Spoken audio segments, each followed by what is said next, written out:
सनी की आंखें तो खुली थीं, मगर वो बेहोश था। उसकी आंखें लैपटॉप की स्क्रीन पर जमी हुई थीं। मुंह खुला था और हाथ पांव सोफे पर लटक गए थे। थोड़ी देर बाद सनी अपनी आंखें झपकने लगा।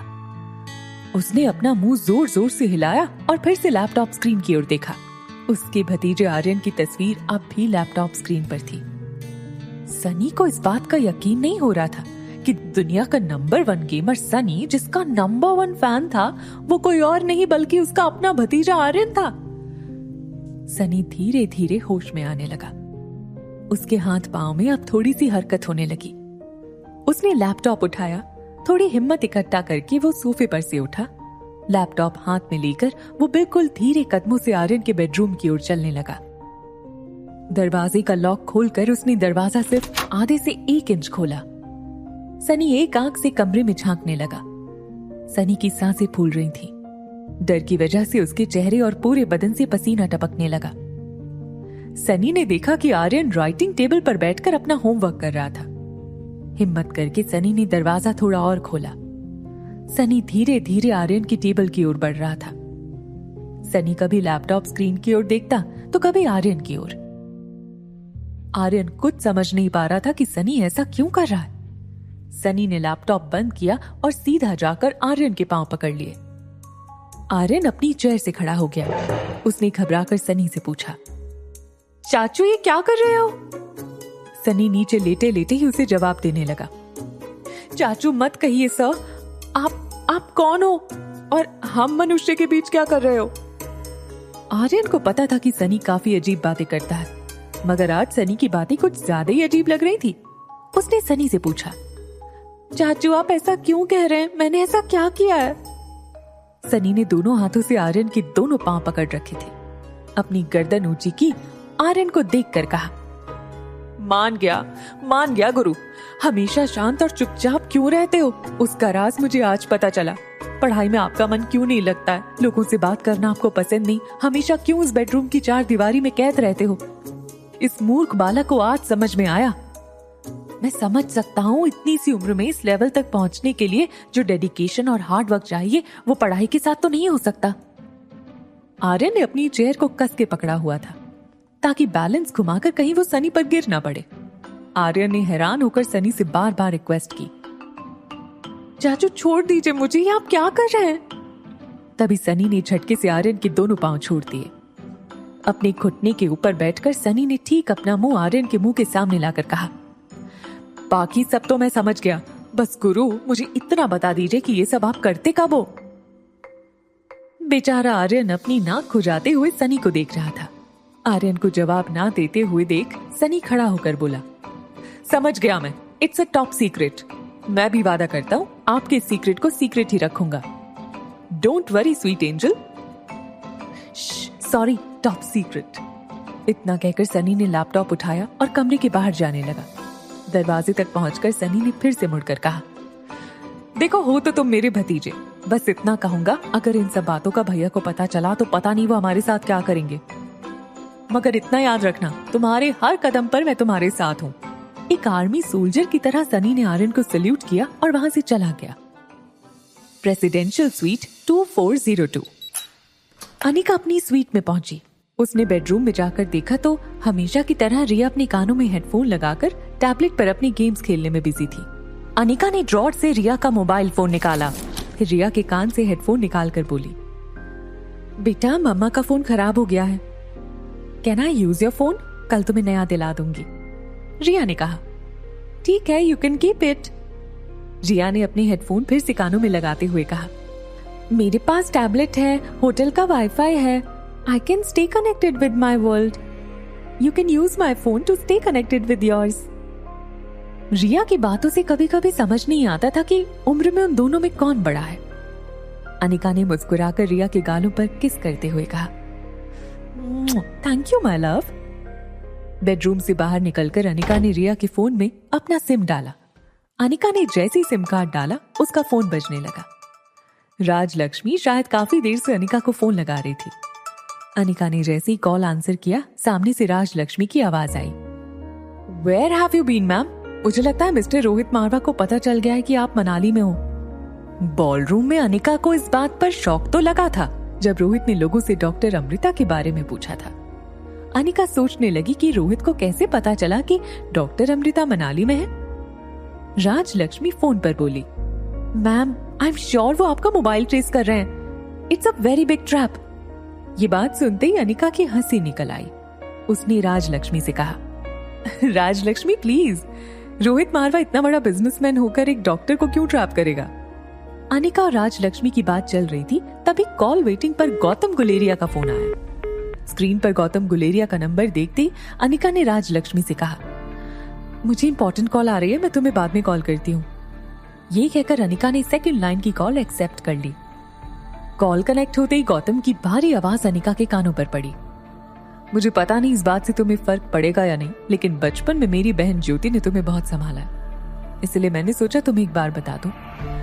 ज्योति इज क्रिटिकल, उसे लाइफ केयर हॉस्पिटल में एडमिट किया गया है और उसके पास ज्यादा वक्त नहीं है। गौतम ने इतना कहकर फोन कट कर दिया। अनिका की मां के गुजर जाने के बाद एक ज्योति बुआ आई थी जिसने अनिका को अपना समझा था। बचपन में ज्योति बुआ के साथ गुजारी सारी यादें एक पल में अनिका की आंखों के सामने फ्लैश हो गई। तभी ज्योति बुआ की बेटी प्रीति का फोन आया। अनिका ने बिना देरी के फोन उठाया। प्रीति की आवाज से साफ पता चल रहा था कि वो काफी देर से रो रही थी। प्रीति रोते हुए बोली, मम्मी को बचा लो, दीदी बचा लो, ये लोग कह रहे हैं कि अगर। इतना कहकर प्रीति जोर जोर से रोने लगी। वो आगे कुछ कहना चाह रही थी मगर कुछ कह नहीं पा रही थी। अनिका उसे बार बार पूछने लगी, क्या कहा प्रीति उन्होंने, बोलो क्या कहा उन लोगों ने। प्रीति अब कुछ बता नहीं पा रही थी, बस उसके रोने की सिसकियां बढ़ रही थी। अनिका ने अपने मेडिकल प्रोफेशन की जिंदगी में बड़े बड़े मिरेकल होते हुए देखे थे। वो अपनी ज्योति बुआ को बचाने के लिए कोई कसर नहीं छोड़ना चाहती थी। रोती हुई प्रीति को दिलासा देते हुए अनिका ने कहा, तुम फिक्र मत करना प्रीति, मैं आ रही हूँ, बुआ को कुछ नहीं होने दूंगी, आई प्रॉमिस। Presidential suite 2401। वहां रोहित के प्रेसिडेंशियल स्वीट में डोरबेल बजी। सनी ने आई व्यूअर से देखा। आर्यन की टीचर मिस मैरी आई थी। दरवाजा खोलते हुए भी सनी को हंसी आ रही थी। वो मन ही मन सोच रहा था, मेरा भतीजा इतना बड़ा गेमर है, ये मैरी उसे पढ़ाकर अपना और आर्यन का दोनों का टाइम वेस्ट कर रही है। सनी ने एक बड़ी स्माइल देकर मिस मैरी से कहा, welcome teacher, may you have a good training session. Miss Mary ने सनी को गुस्से से देखा। सनी का बिहेवियर आज उसे कुछ अलग अलग लग रहा था। मिस मैरी तेजी से आर्यन के बेडरूम की ओर गई। दरवाजे तक पहुंचकर रुक गई। मिस मैरी ने सनी को वार्न किया, याद रहे, I don't want any disturbance when I am with my student. Sunny पांव पे पांव चढ़ाकर बीन बैग पर बैठ गया। कान में हेडफोन्स लगाते हुए बोला, okay ma'am and same to you. Mary ने सनी को एक एंग्री लुक देकर दरवाजा जोर से बंद कर दिया। बेहद गुस्से में मैरी जब बेडरूम में आर्यन की तरफ मुड़ी तो उसका सारा गुस्सा शांत हो गया। उसने आर्यन को एक बड़ी प्यारी मुस्कान दी, लेकिन टीचर की स्माइल देखकर आर्यन का चेहरा बिल्कुल उदास हो गया। उसने राइटिंग डेस्क से लकड़ी की रूलर उठाई। आर्यन राइटिंग डेस्क से उठकर टीचर के पास गया, फिर अपने हाथ की रूलर टीचर को दे दी और अपना हाथ आगे कर दिया। मैरी ने एक के बाद एक 3 बार आर्यन के छोटे से हाथों पर लकड़ी की रूलर से मारा। आर्यन ने अपनी आंखें मीच ली, अपने दांत कचकचाए और हाथों की मुट्ठी जोर से कस ली। वो दर्द से चीखना तो चाहता था मगर उसे पता था कि मुंह से आवाज निकलने की सजा थी ज्यादा मार। थोड़ी देर बाद जब दर्द थोड़ा कम हुआ, आर्यन ने धीरे से अपनी आंखें खोली। उसकी आंखों के ठीक सामने मिस मैरी की आंखें थी। मैरी की आंखों में गुस्सा बिल्कुल नहीं था, बल्कि बड़ी मीठी और प्यारी आवाज में वो बोली, तुम जानते हो मैं तुम्हें पहले ही सजा क्यों दे देती हूँ? क्योंकि मुझे पता है कि तुम बिना गलती किए रह ही नहीं सकते।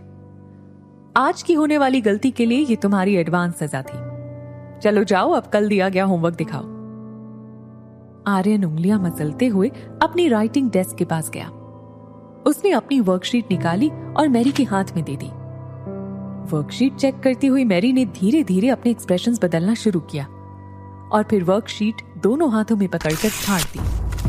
अब मैरी की आवाज ऊंची और स्ट्रिक्ट हो गई। What is this Aryan? तुम कभी कोई काम ठीक से क्यों नहीं कर सकते? मैंने तुम्हें हिस्ट्री का होमवर्क दिया था और तुमने यहाँ मैथ्स के प्रॉब्लम सॉल्व किए हैं। तुमसे ज्यादा बेवकूफ बच्चा मैंने अपनी जिंदगी में नहीं देखा। मैरी फिर से आवाज नीचे करके उसके शांत अंदाज में कहने लगी, तुम्हारी उम्र के बच्चे कितने स्मार्ट और इंटेलिजेंट होते हैं। तुम बेशक 6 साल के हो गए हो, मगर तुम्हारा दिमाग किसी 1.5 साल के बच्चे से ज्यादा नहीं है। तुम अपने परिवार के लिए एक बोझ हो। तुम्हारी वजह से तुम्हारे पापा अपने परिवार से दूर हो गए। क्यों पता है? क्योंकि सबको इस बात से शर्म आती थी कि मारवा खानदान का वारिस एक पागल है। तुम्हारे पिछले स्कूल ने भी तुम्हें इसी वजह से निकाला था। तुम एक पागल हो और तुम्हारे रहते बाकी बच्चों पर अच्छा असर नहीं पड़ता। तरस आता है मुझे तुम्हारे पापा पर। तुम्हारी वजह से कितनी बदनामी हो रही है हर जगह उनकी। मिस मैरी ने अचानक ही अपना मूड बदल दिया और आर्यन के चेहरे पर हाथ घुमाकर बोली, मैं तो टीचर हूं और मेरा काम है तुम्हें अच्छी एजुकेशन देना। चलो आज हम मैथ्स पढ़ेंगे। मैरी ने आर्यन को कंधे से पकड़ा, फिर दोनों राइटिंग डेस्क पर जाकर बैठ गए। मैरी आर्यन को किताब खोलकर पढ़ाने लगी। आर्यन की आंखों में आंसू थे। उसकी नजर किताब पर थी, मगर उसके अंदर मिस मैरी की आवाज बार बार गूंज रही थी, तुम एक पागल हो, तुम एक पागल हो। Presidential suite 2402। हॉस्पिटल जाने के लिए अनिका अपने स्वीट से बाहर निकली। उसने रिया को अपना यूजुअल गुड बाय किस देकर दरवाजा बाहर से बंद कर दिया। अनिका चाहती थी कि ज्योति बुआ एक बार रिया को देखे। उसे पता था कि बुआ रिया को देखते ही सब कुछ भुलाकर उसे अपना लेगी, लेकिन वो जानती थी हॉस्पिटल में कामनी और उसकी मां भी होंगे। रिया को नुकसान पहुंचाने का कोई मौका नहीं छोड़ेंगी दोनों। लिफ्ट का दरवाजा खुलते ही अनिका लिफ्ट में चली गई। दरवाजा बंद तो हुआ, मगर लिफ्ट स्टार्ट नहीं हुई। दरवाजा फिर खुला। सामने से मिस मैरी अंदर आई। मैरी ने ग्राउंड फ्लोर का बटन दबाया। जैसे ही लिफ्ट चलने लगी, मैरी को एक कॉल आया। मैरी फोन उठाकर बात करने लगी। अनिका ज्योति बुआ की तबीयत को लेकर टेंशन में थी। तभी उसने मैरी को एक अजीब बात करते सुना, पागल है नहीं तो हो जाएगा। मैरी बात करते हुए हंस रही थी। उसे 2nd स्टैंडर्ड की पढ़ाई करवाती हूँ और सवाल 6th स्टैंडर्ड के पूछती हूँ। गलती करे तो मारती हूँ, ना करे तो ज्यादा मारती हूँ। मारने पर मुंह से आवाज निकाली तो उसकी नानी याद दिलाती हूँ। ओ सॉरी, उसे तो ये तक नहीं पता कि उसकी माँ कौन है, तो नानी याद आने का तो सवाल ही नहीं उठता। ये कहकर मैरी जोर से हंसी। मैरी को एहसास हुआ कि लिफ्ट में और भी कोई है। उसने अनिका को देखा और कहा, sorry if I was loud. Ground floor पर पहुंचते ही मैरी फोन पर बात करते हुए लिफ्ट से निकल गई। अनिका ने अभी अभी जो सुना था उस पर उसे विश्वास नहीं हो रहा था। एक औरत, एक टीचर किसी बच्ची के साथ ऐसा कैसे कर सकती थी? अनिका जानती थी कि प्रेसिडेंशियल स्वीट 2401 रोहित का है। इसका मतलब साफ था, ये औरत रोहित के बेटे के बारे में बात कर रही थी। बाहर खड़े लोग अनिका के निकलने का इंतजार कर रहे थे। बाहर खड़े एक बुजुर्ग ने अनिका से कहा, हेलो ब्यूटीफुल, क्या मैं इतना हैंडसम हूँ कि लिफ्ट से बाहर निकलने का तुम्हारा मन नहीं हो रहा? बाहर खड़े बाकी लोग हंसने लगे और ओल्ड मैन के सेंस ऑफ ह्यूमर की दाद देने लगे। अनिका अपनी सोच से बाहर आई। उसने सर झुकाकर सबको सॉरी कहा और लिफ्ट से निकल गई। होटल लॉबी में अनिका ने देखा रोहित मारवा कुछ फॉरेन डेलीगेट्स के साथ कॉन्फ्रेंस रूम की ओर जा रहा था। अनिका को देखकर अचानक रोहित चलते चलते रुक गया। अनिका ने सोचा रोहित को जाकर सब बता दे, मगर तभी रोहित के एक गेस्ट ने कहा, mister Rohit, aren't you coming with us? Rohit ने अपना ध्यान अनिका से हटाकर डेलीगेट से कहा, oh I am sorry, please come with me. Anika ने हाथ से रोहित को रुकने का इशारा करते हुए कहा, एक्सक्यूज मी मिस्टर मारवा। ये सुनते ही रोहित के गार्ड्स ने अनिका को आगे बढ़ने से रोक लिया। रोहित डेलीगेट्स के साथ आगे बढ़ रहा था, मगर उसका ध्यान पीछे अनिका पर था। गार्ड्स अनिका को आगे जाने नहीं दे रहे थे। अनिका ने अपनी बिना किसी की परवाह किए रोहित को आवाज लगाई, mister Marwa, your son is in danger, he needs help.